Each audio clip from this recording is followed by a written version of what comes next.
အားလုံးပဲမင်္ဂလာပါမိတ်ဆွေတောင်သူတို့ရေဒီနေ့မှာတော့ကျွန်တော်တို့ရပြန်အားစင်းနောက်တစ်ခုထပ်လုပ်ပြမှာဖြစ်ပါတယ်အဲ့ဒါတော့ပါလဲဆိုရင်9မိုင်နိုအက်ဆစ်ပြုလုပ်မှာဖြစ်ပါတယ်အဲဆိုတော့9မိုင်နိုအက်ဆစ်ဆိုတဲ့ဥစ္စာမိတ်ဆွေတောင်သူတို့ကြားဘူးပြီးသားစကားလည်းဖြစ်ပါမယ်ဒါပေမဲ့ပြုလုပ်ပုံပြုလုပ်နည်းတွေကလည်းအများကြီးရှိပါတယ်ဒီမှာတော့ကျွန်တော်တို့ Green Ground Organic Farm မှာလက်တွေ့တောက်လျှောက်ပဲအသုံးပြုလာတဲ့9မိုင်နိုအက်ဆစ်ပြုလုပ်ပုံပြုလုပ်နည်းကိုပြောပြမှာဖြစ်ပါတယ်အဲဆိုတော့9မိုင်နိုအက်ဆစ်ပြုလုပ်တော့မယ်ဆိုရင်ငါဆိုတဲ့နေရာမှာဘာ9မဆိုရပါတယ်ကိုဒေတာမှာပေါ်များတဲ့ငါးကိုပဲအသုံးပြုပါငါးသို့မဟုတ်ဘာဖြစ်မလဲဆိုရင်ငါးသို့မဟုတ်ငါးဆုံးပြပစ္စည်း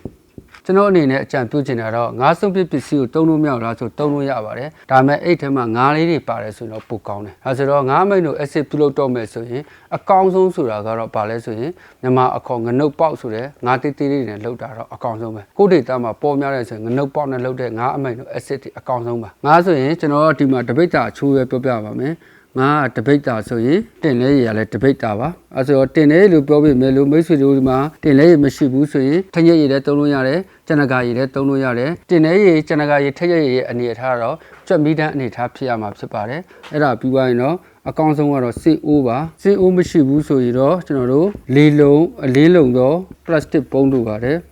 ်အဲ့ဒါပြီးသွားရင်တော့ပါတယ်ဒါဆိုတော့ဒါတွေပဲရှိပါဖြစ်ပါမယ်အထက်ကလိုအပ်တဲ့ပစ္စည်းပါကျန်တဲ့ဓာတ်တွေစင်တီဒုံတွေအဲ့ဒီတော့ဇလားကန်တော့ကျွန်တော်မြေတော့ပါဘူးဒါဆိုတော့9မိတ်လို့ acid လောက်တော့မယ်ဆိုအရေးအကြီးဆုံးဒီ9ဒီလက်ဆက်နေပိုကောင်းတယ်9ဒီအပုတ်နဲ့ထွက်နေတယ်ဆိုရင်တော့မလုပ်သင့်ပါဘူးလက်ဆက်တဲ့9ရတယ်ဆိုရင်ပိုကောင်းပါတယ်အဲ့တော့9ဆုံးပစ္စည်းမှလည်းထုံနည်းလည်းကောင်းပါပဲလက်ဆက်နေပိုကောင်းတယ်အဲ့ဆိုတော့ကျွန်တော်တို့က9ဆုံးပစ္စည်းကိုတုံးတော့မယ်ဆိုရင်အရေးကြီးတာကဘာလဲဆိုရင်ငါးကောင်းတွေပါတယ်ဆိုရင်လက်မလောက်အတုံးလေးတွေအတက်နိုင်ဆုံးတုံးပေးတာအကောင်းဆုံးပါအဲဒါဆိုတော့ငါးစုပ်ပစ္စည်းကိုတုံးတော့မယ်ဆိုရင်နောက်ထပ်သတိထားမယ်အချက်ကပါလဲငါးစုပ်ပစ္စည်းထဲမှာပလတ်စတစ်တွေအများကြီးပတ်တတ်တယ်ငါးရောင်းတဲ့ဆိုင်တွေထည့်ထားရှိတယ်ငါးနဲ့ကြက်သားနဲ့တွဲရောင်းနေဆိုရင်ကြက်တဲကြက်မြစ်တွေကြက်စီတွေကြက်ဥတွေပတ်တတ်တယ်အဲ့ဒါတွေအားလုံးကိုဖယ်ရှားမှဖြစ်ပါတယ်ငါးမိုင်တို့ acid ပြုလုပ်ပြီးဆိုရင်တော့ငါးတီးတန့်ပဲဖြစ်တင်ပါတယ်ဒါဆိုရင်ငါးလို့ပြောရတဲ့အချိန်မှာငါးအကောင်လိုက်လုံးဝလုံးလို့မရပါဘူးငါ့ကိုအတုံးလေးတွေတုံးပေးရမှာဖြစ်တယ်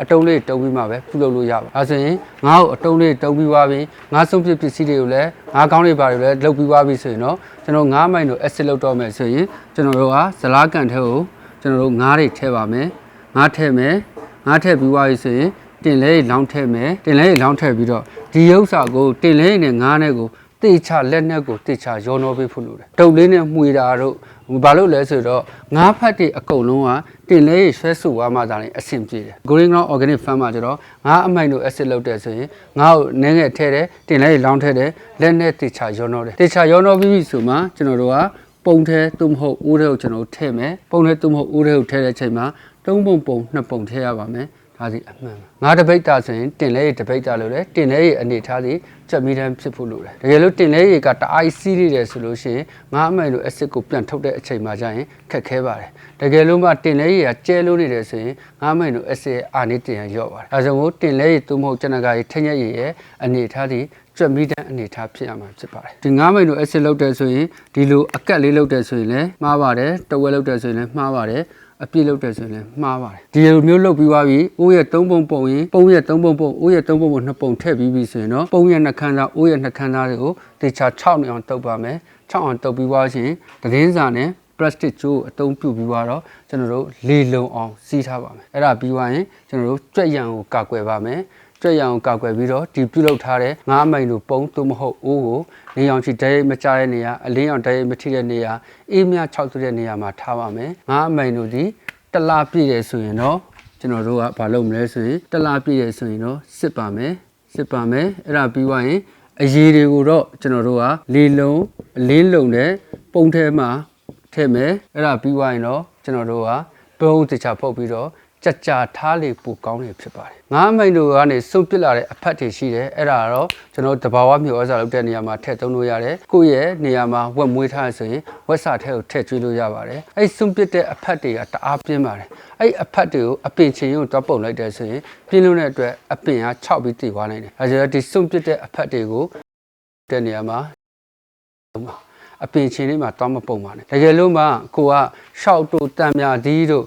ကျွဲကောတို့စိုက်ထားတဲ့ဆိုရင်တော့ဒီ9မိုင်တို့စွန့်ပစ်လာတဲ့အဖက်တွေကိုအပင်ချင်းနဲ့ဝေဝဲနေရမှာလိုက်ပြီးပက်ထားပေးတယ်ဆိုရင်တစ်နှစ်ပတ်လုံးအတီးတီးပါတယ်အတီးပို့ပြီးတီးတယ်အဲဆိုတော့အရေးကြီးတာကအပင်ချင်းမှာလုံးဝမပုံနဲ့အပင်နဲ့တထောင်18လက်မလောက်အကွာနေပြီးတော့လိုက်ပြီးပက်ထားပေးတယ်ဆိုရင်တော့ရှောက်တို့တံမြာဒီတို့အုပ်စုပေါ့နော်ကျွဲကောတို့အုပ်စုတွေမှာအတီးပို့ပြီးတော့ထွက်လုံးပို့ကောင်းလာပါတယ်အရေးသွေးပို့ပြေးသွားလာပါတယ်ဒါဆိုတော့9မိုင်တို့ acid ပြရတော့တလားပြည့်ရဲဆိုတာနဲ့စစ်မယ်လေးလုံးအလေးလုံးနဲ့ဘူးထဲမှာထည့်သိမ့်မယ်ထည့်သိမ့်ပြီးတော့ကြထားလေးပူကောင်းတယ်ကျွန်တော်တို့ဒီ9မိုင်တို့ acid ကိုလည်းတီးတန့်သုံးလို့ရပါတယ်ဒါပေမဲ့လို့ကျွန်တော်တို့ Green Ground Organic Farm မှာကျတော့9မိုင်တို့ acid ကိုတီးတန့်မသုံးပါဘူး9မျိုးဆက်ရွက်ဖြန်းအားစီပြုလုပ်ပြီးသုံးပါတယ်9မျိုးဆက်ရွက်ဖြန်းအားစီလုပ်တဲ့အထက်မှာအခုကျွန်တော်တို့ပြီးွားတာကအတီးချင်းဖောက်ရေးပါပြီးအရွက်ချင်းဖောက်ရေးပါပြီး9မိုင်တို့ပါပြီးနောက်ထပ်2မျိုးကျန်တယ်အဲ့နောက်ထပ်2မျိုးလည်းကျွန်တော်တို့ဆက်လက်ပြီးတင်ပြပေးမှာဖြစ်ပါတယ်အဲဆိုတော့မိတ်ဆွေတောင်သူတို့လည်းလွယ်ကူတဲ့9မိုင်တို့ acid ကိုပြုလုပ်ကြပါလို့တိုက်တွန်းရင်းနဲ့ဒီဟုချုပ်ပါတယ်အားလုံးကျေးဇူးတင်ပါတယ်